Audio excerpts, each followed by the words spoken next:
Praise the lord. మన ప్రభువును మన రక్షకుడైన యేసుక్రీస్తు వారి శక్తి కలిగిన ఉన్నతమైన నామంలో మీ అందరికీ మా హృదయపూర్వక వందనములు. ఈరోజు దేవుని వాక్యము, యెహోవా మీ మధ్య ఉన్నాడు, ఇక మీదట మీకు అపాయమో సంభవింపదు. జఫన్యా గ్రంథము 3వ అధ్యాయము 15వ వచనము. The Lord is in your midst, you shall never again fear evil. Zephaniah chapter 3 verse 15. ఈ రోజుకు గాను కృపగలిగిన దేవుడు మనకు అనుగ్రహించిన వాక్య భాగమును బట్టి ధ్యానించుకుందాము. ప్రభునందు ప్రియమైన సహోదరి సహోదరులారా, దేవుడు మనతో ఉంటే, మన మధ్య ఉంటే మనకు ఏ అపాయము సంభవింపదు అని వాక్యం సెలవిస్తుంది. అనగా అపాయములో ఉన్నా కానీ అది మనల్ని ఏమి చేయలేదు. ఈ రోజున ఈ మాటలు వింటున్న నీవు అపాయంలో చిక్కుబడి ఉన్నావా? బలహీనతతో ఉన్నావా? సమస్యలు నిన్ను వెంటాడుతూ ఉన్నాయా? భయపడకు, దిగులు పడకు. నీ చెయ్యి పట్టుకొని కాపాడే దేవుడు నీకు తోడుగా ఉన్నాడు. ఏ ప్రమాదము, సమస్య నిన్నేమి చేయలేదు. మనం చూస్తే చాలా రకాలైన ప్రమాదాల వలన అనేక మంది మరణిస్తున్నారు. దానికి కారణం వారికి సరైన రక్షణ వ్యవస్థ లేకపోవడమే, సరైన స్థలములో వారు లేకపోవడమే. ఉదాహరణకు, కారు ప్రయాణంలో ఏదైనా యాక్సిడెంట్ అయితే ఆ యాక్సిడెంట్ను తట్టుకునే బలము కారుకి ఉండాలి. దానిలో ఎయిర్ బ్యాగ్స్ ప్రొటెక్షన్ ఉండాలి. కార్ బిల్డ్ క్వాలిటీ మంచిదై ఉండాలి. లేదంటే అంతే సంగతులు. కార్స్ అమ్మే షోరూంలో వారు చెబుతారు, మీ కారుకు ఏదైనా ప్రమాదం జరిగితే లోపల ఉన్న మీకు ఏ అపాయం కలగదండి, ఎయిర్ బ్యాగ్స్ ఓపెన్ అయ్యి మీరు సేఫ్గా ఉంటారు అని చెబుతారు. ఇంతకుముందు స్టార్టింగ్లో వచ్చిన ఓల్డ్ కార్స్లో ఈ ఆప్షన్ లేదు, కానీ ఇప్పుడుంది, ఇప్పుడు ఏ అపాయం ఉండదు అని చెబుతూ మనకు ధైర్యాన్ని చెబుతారు. కానీ ఈ లోక సంబంధమైన రక్షణ వ్యవస్థలో ఫెయిల్యూర్ ఉండొచ్చేమో కానీ సర్వశక్తిమంతుడైన దేవునిలో ఫెయిల్యూర్ అనేది ఉండదు. ఆయన మనకు ఏ అపాయము రాదు అని మాట ఇచ్చాడంటే అది ఇక ఖచ్చితం. సాధారణంగా అగ్నిలో ఉంటే ఏమవుతుంది? కాలిపోతారు కదా. ఎవరైనా మంటలకు ఆహుతి కావాల్సిందే. నీవు డబ్బున్న వ్యక్తివా, అధికారం ఉన్న వ్యక్తివా అని చూడదు. నీవు ఎవరైతే ఏంటి, నేను కాల్చివేస్తాను అంటుంది అగ్ని.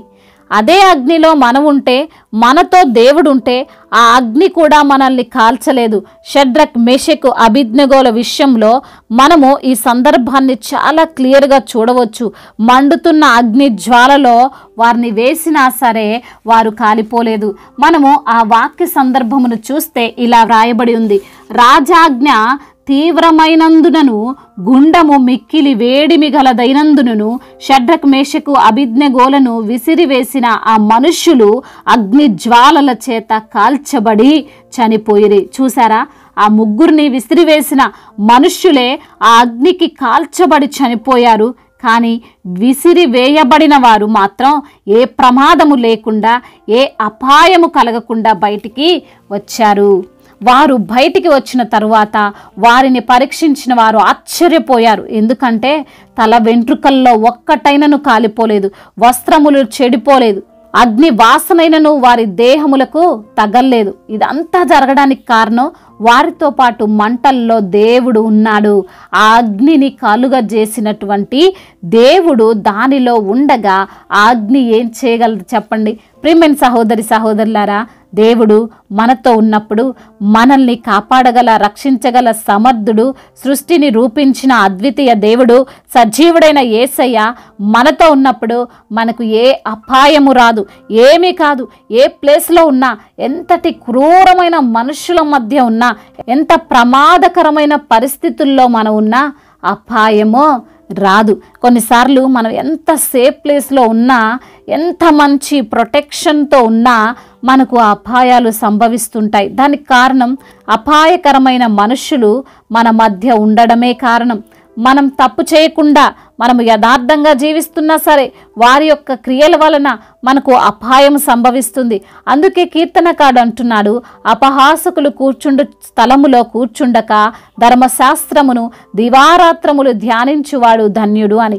ఈ రోజున ఈ వాక్యమును వింటున్న ప్రియమైన సహోదరి సహోదరుడా, నీ మధ్య ఎవరున్నారు? నీవు ఎవరి మధ్య ఉన్నావు? ఒక్కసారి ఆలోచించు. దేవుడు నీతో ఉంటే, దేవుడు మీ మధ్య ఉంటే ఎంతటి అపాయమైన నిన్ను తాకలేదు. అదే హాని కలిగించే, ద్రోహం చేసే మనుష్యులు నీ మధ్య ఉంటే, వారితో నీవుంటే నీవు ఎంతగా కాపాడుకోవాలని చూసినా అపాయము సంభవించక మానదు. కాబట్టి వాక్యం సెలవిస్తున్నట్లుగా మన మధ్య దేవుడు ఉండేలా మనం ప్రార్థించాలి. ఇన్ని రోజులు హాని కలిగించే వ్యక్తుల మధ్య, పరిస్థితుల మధ్య నీవు జీవించావేమో, కానీ ఈరోజు దేవుణ్ణి, యేసయ్యను నీ హృదయములో చేర్చుకో. ఆయన్ను నీ మధ్య నిలవబెట్టుకో. నిన్ను ఏమీ చేయలేదు. ఇంతకు ముందు వలె నిన్ను నీ అనారోగ్యము బాధించదు. నీ ఆర్థిక కష్టాలు, ఇబ్బందులు పెట్టలేవు. నీ కుటుంబ పరిస్థితులు నీ జీవితంలో అశాంతికరంగా మారవు. అన్నీ కూడా సద్దుమణిగిపోతాయి. అన్నీ కూడా నీకు అనుకూలంగా మార్చబడతాయి.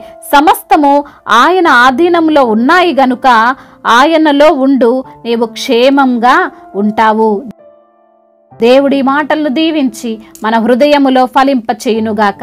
వాక్య భాగమును బట్టి ప్రార్థించుకుందాము. ప్రతి ఒక్కరు కూడా ప్రార్థనలో ఏకీభవించగలరు. ప్రార్థన. సర్వశక్తిమంతుడవైన దేవ, సర్వాధికారి, అద్వితీయ దేవ, ఆలోచనకర్త, మీ యొక్క ఘనమైన, శ్రేష్టమైన, ఉన్నతమైన, పూజింపదగిన నామమును బట్టి మీకు కోట్లాది కోట్ల స్తుతులు, స్తోత్రములు చెల్లిస్తున్నాము ప్రభువా. అవునయ్యా, సజీవుడవైన యేసయ్య, నీవు మాతో ఉన్నప్పుడు మాకు ఏ అపాయము రాదని, మాకేమీ కాదని, మేము ఏ ప్లేస్లో ఉన్నా, ఎంతటి క్రూరమైన మనుషుల మధ్య మేమున్నా, ఎంత ప్రమాదకరమైన పరిస్థితుల్లో మేము ఉన్నప్పటికీ అపాయమేమీ కూడా మాకు సంభవింపదని ఈరోజు నా వాక్యము ద్వారా మీరు సూటిగా, తేటగా మాతో మాట్లాడి మమ్మల్ని ధైర్యపరిచి, బలపరిచి, ఆదరించి, ప్రోత్సహించిన మీ అమూల్యమైన మాటలను బట్టి, వాక్య సత్యాలను బట్టి మీకు స్తోత్రములు చెల్లిస్తున్నాం. అవును నా ప్రభువా, మాకు హాని చేసే ఎటువంటి పరిస్థితి అయినా మేము భయపడకుండా అయా నిన్ను మా మధ్యలో ఉంచినట్లయితే, నీవున్న స్థలములో ప్రభా మేము ఉండినట్లయితే అయా మాకు ఎలాంటి ప్రమాదము జరగదని, అయా మీరే మమ్మల్ని రక్షించగల సమర్థుడవని అయా వాక్యము ద్వారా మాట్లాడినందుకు స్తోత్రాలు. ఎందరైతే బిడ్డలు ఈ రోజున వాక్యమును విని ప్రార్థనలో ఏకీభవిస్తున్నారో ప్రతి బిడ్డను మీరు పేరు పేరున దీవించండి, ఆశీర్వదించండి అయ్యా, బలపరచండి. మీ ఆత్మచేత ప్రతి బిడ్డను నింపండి ప్రభా. అవును తండ్రి, ఎందరైతే బిడ్డలు అనారోగ్యముతో ఉన్నారో ప్రభా, వారికి ఉన్న అనారోగ్య సమస్యలను కొట్టివేయండి ప్రభా. వారికి ఉన్న బలహీనతలను తీసివేయండి అయ్యా.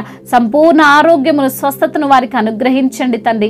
అదేవిధంగా నా ప్రభువా, ఎందరైతే ఆర్థిక సమస్యలు అనే భారాలతో కృంగిపోతున్నారో వారిని లేవనెత్తండి. నీ భారము నా మీద మోపుమంటున్నారు తండ్రి. అవును తండ్రి, వారికి ఉన్న ఆర్థిక సమస్యలను కొట్టివేయండి ప్రభా. అప్పుల భారాల నుండి కూడా విడుదలను అనుగ్రహించమని బ్రతిమిలాడుకుంటున్నాం తండ్రి. కుటుంబ సమస్యలు, కుటుంబ కలహాలు, భార్యాభర్తల మధ్య విభేదాలు, అన్నదమ్ముల మధ్య విభేదాలు, అయా ఆస్తి తగాదాలు, వీటన్నిటి నుండి కూడా విడుదల దయచేయండి.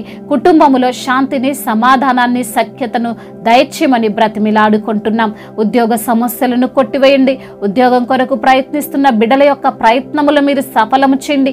మంచి ఉద్యోగము బిడ్డలకు మీరు అనుగ్రహించండి. అదేవిధంగా వివాహాల విషయంలో మీరు సహాయం చేయండి ప్రభా. వివాహం అన్ని విషయాల్లో ఘనమైనది తండ్రి. అయా వారికి సాటి అయిన సహకారాన్ని మీరు అనుగ్రహించమని బ్రతిమిలాడుకుంటున్నాం. అదేవిధంగా నా ప్రభువా, ఎందరైతే బిడ్డలు ఈ రోజు నా తండ్రి సంతానము లేక బాధపడుతున్నారో వారిని బట్టి ప్రార్థిస్తున్నాం. అయా గర్భాన్ని తెరవమని, అద్భుతమైన కార్యము వారి పట్ల జరిగించమని బ్రతిమిలాడుకుంటున్నాం. గర్భిణీ స్త్రీలను మీరు బలపరచండి, ధైర్యపరచండి, శారీరక బలాన్ని దయచేయండి ప్రభా. తల్లి బిడ్డలకు క్షేమాన్ని దయచేయండి. ఇప్పుడే పుట్టిన చంటి బిడ్డలను కూడా మీరు జ్ఞాపకం చేసుకుని తల్లి బిడ్డలకు క్షేమాన్ని దయచేయండి. ఎటువంటి అనారోగ్యము బారిన బిడ్డలు పడకుండా మీరే వారిని కాచి కాపాడండి తండ్రి. అదేవిధంగా నా ప్రభా, ఎందరైతే బిడ్డలు ఈ రోజున ప్రయాణాల్లో ఉన్నారో వారి ప్రయాణం అంతటిని సుఖముగా, సౌఖ్యముగా జరుగునట్లుగా కృప చూపించండి. అదేవిధంగా నా తండ్రి, చేతి పని చేసుకునే వారిని దీవించండి. వ్యాపారాలు చేసుకుంటున్న వారిని ఆశీర్వదించండి ప్రభా. మీరే బిడ్డలకు తోడుగా ఉండి నడిపించమని బ్రతిమిలాడుకుంటున్నాం. అయా దేశాన్ని, అధికారులను దీవించండి తండ్రి. అధికారులకు సమయోచితమైన జ్ఞానాన్ని దయచేయండి. ఇతర దేశాల్లో ఉంటున్న ప్రతి బిడ్డకు మీరు తోడై ఉండండి. దైవ సేవకులందరికీ మీరు తోడుగా ఉండండి అయ్యా. మరి సంఘాలను మీరు బలపరచండి ప్రభా. సంఘానికి మీరే శిరస్సై ఉండమని వేడుకుంటున్నామయ్యా. అనేక ఆత్మలు రక్షించే భారము ప్రతి ఒక్కరికి మీరు దయచేయండి నా తండ్రి. అయా మరి తండ్రి, మద్యపానానికి తండ్రి బానిసలై, అయా వ్యభిచార వ్యసనాలకు బానిసలై, గేమ్స్కి ఎడిక్ట్ అయిపోయిన ప్రతి బిడ్డకు యేసు నామముల విడుదల దయచేయండి అయ్యా. కోర్టు సమస్యలను యేసు నామములో తీసివేయండి. భూతగాథ సమస్యలన్నింటినీ యేసు నామములో కొట్టివేయండి ప్రభా.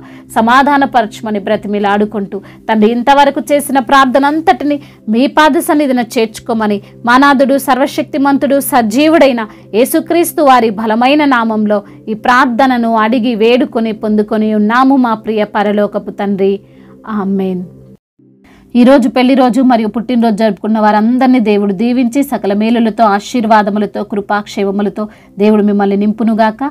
మీ యొక్క ప్రార్థన అవసరతలను మాకు తెలియజేయగలరు. మీ కొరకు మేము తప్పక ప్రార్థిస్తాము. మొదటిసారిగా మన యొక్క ఆదరణ వాక్యం చూస్తున్నట్లయితే తప్పకుండా సబ్స్క్రైబ్ చేసుకోగలరు. ఈ వాక్యము మీకు ఆశీర్వాదకరముగా ఉండినట్లయితే అనేకులకు కూడా ఈ వాక్యాన్ని పంపి మీరు కూడా దేవుని యొక్క రాజ్య సువార్తలో పాలిభాగస్తులు కావాలని దేవుని పేరిట మనవి చేసుకుంటున్నాను. May God bless you all. దేవుడు మిమ్మల్ని దీవించి బలపరిచి స్థిరపరచునుగాక.